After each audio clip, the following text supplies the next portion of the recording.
Welcome to Inside Beauty, a show that will help you transform from the inside out. My name is Asosa E. I'm a certified nutrition specialist, behavioral coach, and founder of Staying Ageless Coaching. My guest for today is Amber Lynn Johnson. She's a licensed esthetician and founder of Adenla Handcrafted Essentials. On this show, we are going to help you transform your natural beauty regimen and your skincare by using ingredients that you may have thought were only good for your kitchen. We're also going to show you how to make some beauty products that you can use using natural ingredients at home and help you understand what ingredients that you need to avoid in your skincare and beauty products. Today on the show, we are going to talk about exfoliation.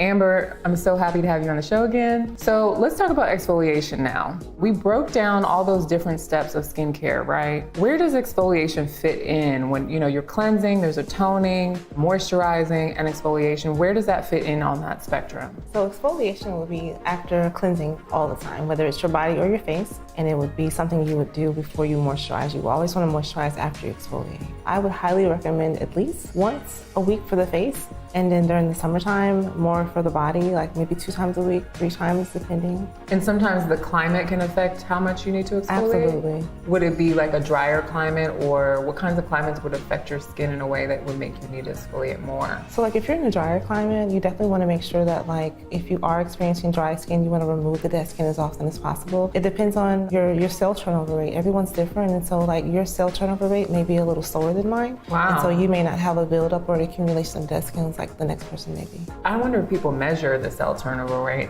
but I'm a nerd, so I'm ignoring it. Yeah, I think up until your 30s, it's about 28 days. Oh, wow. The new skin cells come to the surface, and as we age, it slows down. So exfoliation also speeds up the cell turnover rate, so it'll help you age less. Ooh, that's good. That's good. Y'all paying attention? All right, so exfoliation, I get why it's important, but I don't think a lot of people just think, oh, body scrub, whatever it is.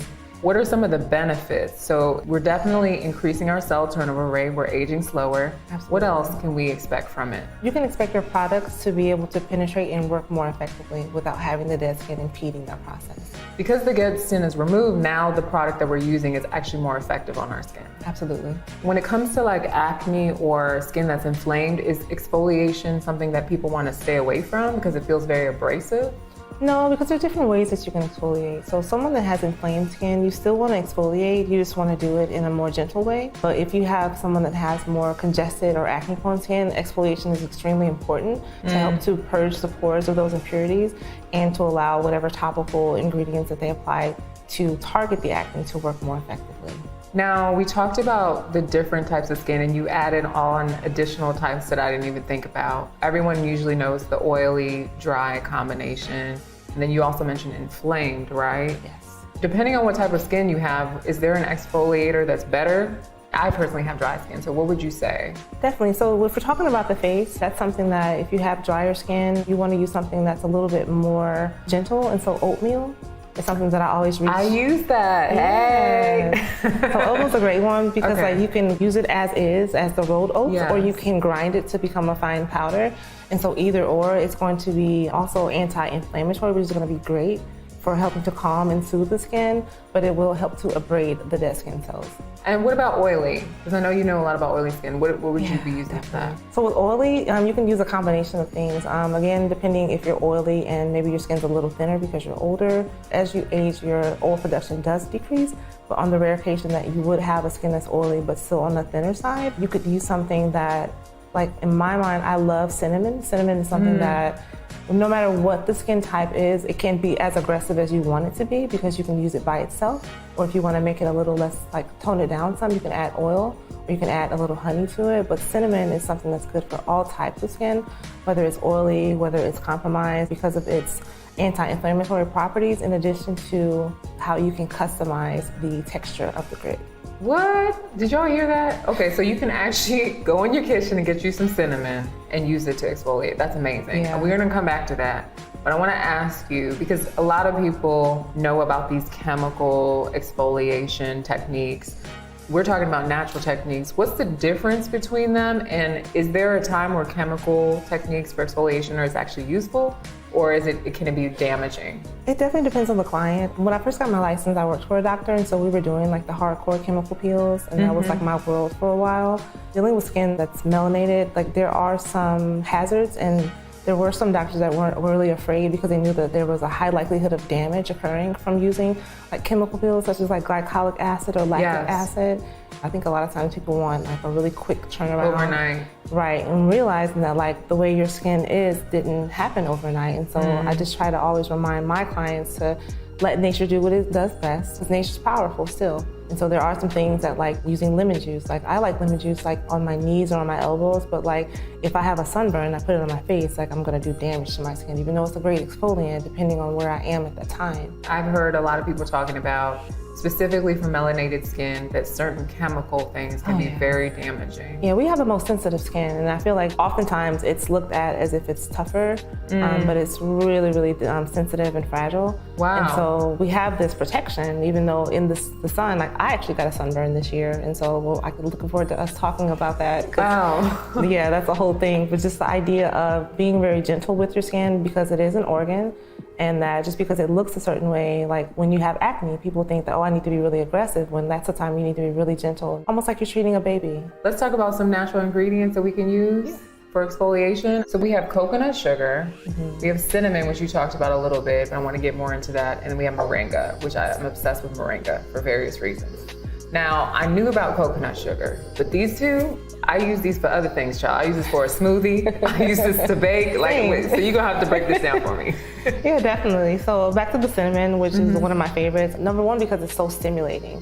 It's something that if you want a really nice rosy glow, like immediately you're gonna get that. And not like a lobster glow, but more like a from the inside glow. And so because it is extremely warming and stimulating, but also it helps to stimulate blood flow. And so like you feel it as well as the look of that rosy glow, which I feel like we all want. Like that is the youthful, I'm healthy, I have a vital inside and it's showing on the outside look. How do you use this as an exfoliator? Do you add oil to this or how do you? I mix it with oil so that way it'll become like an actual exfoliator. Or if I have the oil on my face already and I'm thinking, oh, I want to exfoliate, I'll just sprinkle a little bit on my hands.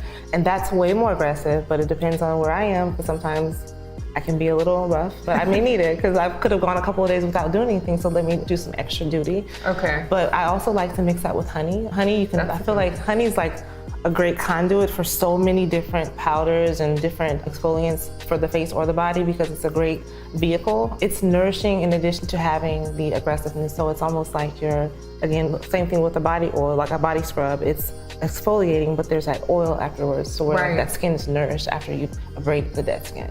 Very interesting, because it's like, okay, we got a whole dessert on our face now. Yeah. And it's helping us with the rosy glow. Yeah. Tell me about moringa powder. I'm obsessed with moringa. Moringa has 92 nutrients and 46 antioxidants, in case you didn't know. And it is a superfood all over Africa. I use moringa oil. You can use, moringa is very amazing because everything from the seed to the plant is very, very useful. So I love moringa powder. I think it's a great nutrition or supplemental thing, even to get good skin from just like consuming it internally. Absolutely. But child, what? You can use this? I could use my moringa powder to exfoliate? Please explain this. Same thing with the cinnamon. So you can add a little bit to your oil, you can add a little bit to your honey, you can add a little bit to maybe some yogurt or some heavy cream.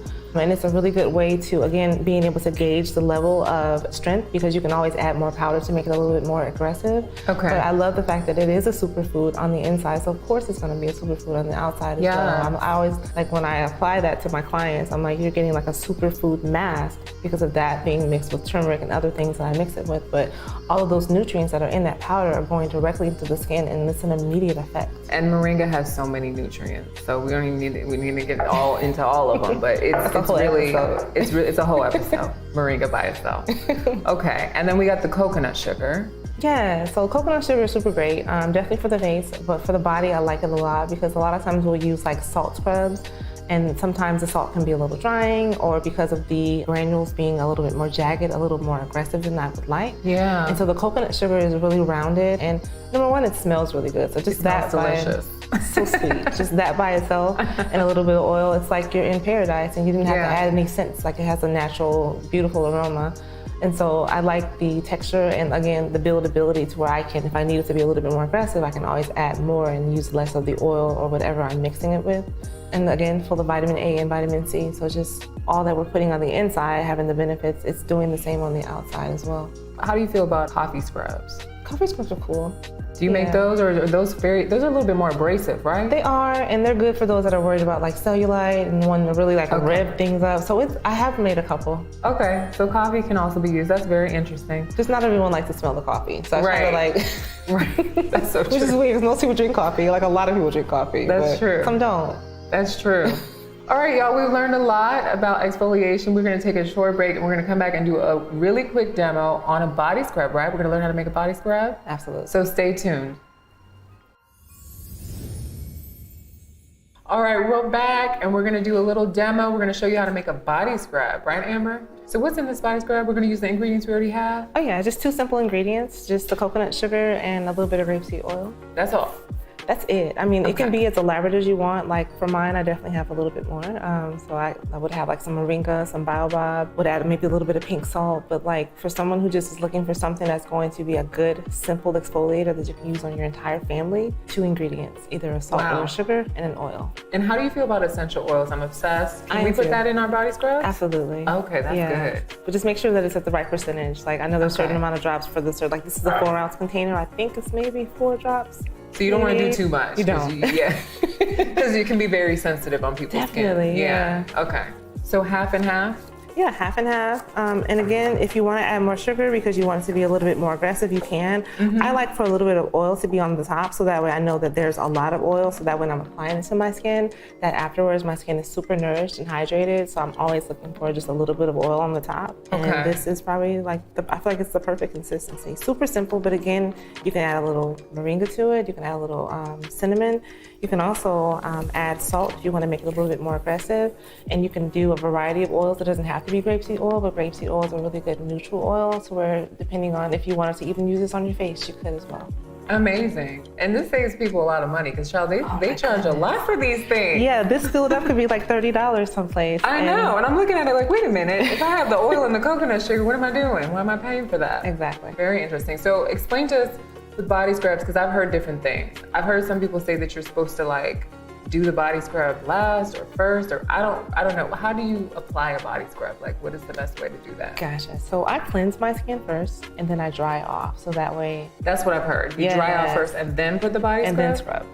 Very confusing. Okay. So well, because you don't want to exfoliate like dirt. You want to like remove the dirt, cleanse the skin, and then the drier the skin is, the better that it's able to adhere to the dead skin. And so like to apply a scrub when the skin is wet, it isn't a bad thing, but it's just not as effective. Yes. Okay. So after you use the scrub, then what?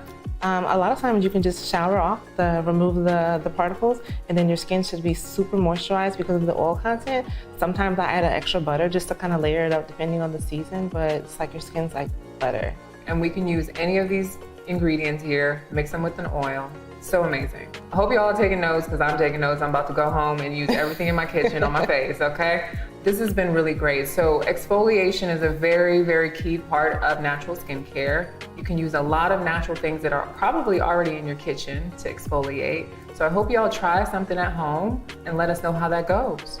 Amber, is there anything else, any other ingredient that's not here that you think is also a good thing that people might know about? Absolutely. So I love pink Himalayan salt as an exfoliant. Definitely not on the face, but on the body it's amazing. I use cornmeal sometimes. Poppy seeds are really good, and ground almonds as well. Okay, poppy seeds, cornmeal, amazing, amazing. I hope some of y'all have some of that stuff at home. Thank you all for tuning in today. If you enjoy the show, I'm asking you to subscribe. And leave us some comments below and let us know if you're going to use any of this stuff on your face, because I know I'm going to. Today I want to leave you with a nutrition tip. If you're interested in great skin, you also want to hydrate, okay? So make sure you're drinking at least half your body weight in fluid ounces of water. You don't want to go above a gallon, you want to stay around a gallon max. If you're in a hot environment, make sure you drink even more than half your body weight in fluid ounces of water. And then also eat a lot of water-rich foods. So fruits and vegetables that are hydrating are going to help your skin also have that glow. So it's not just about what you put on your face, it's also about what you put in your mouth. All right, until next time, Stay beautiful from the inside out.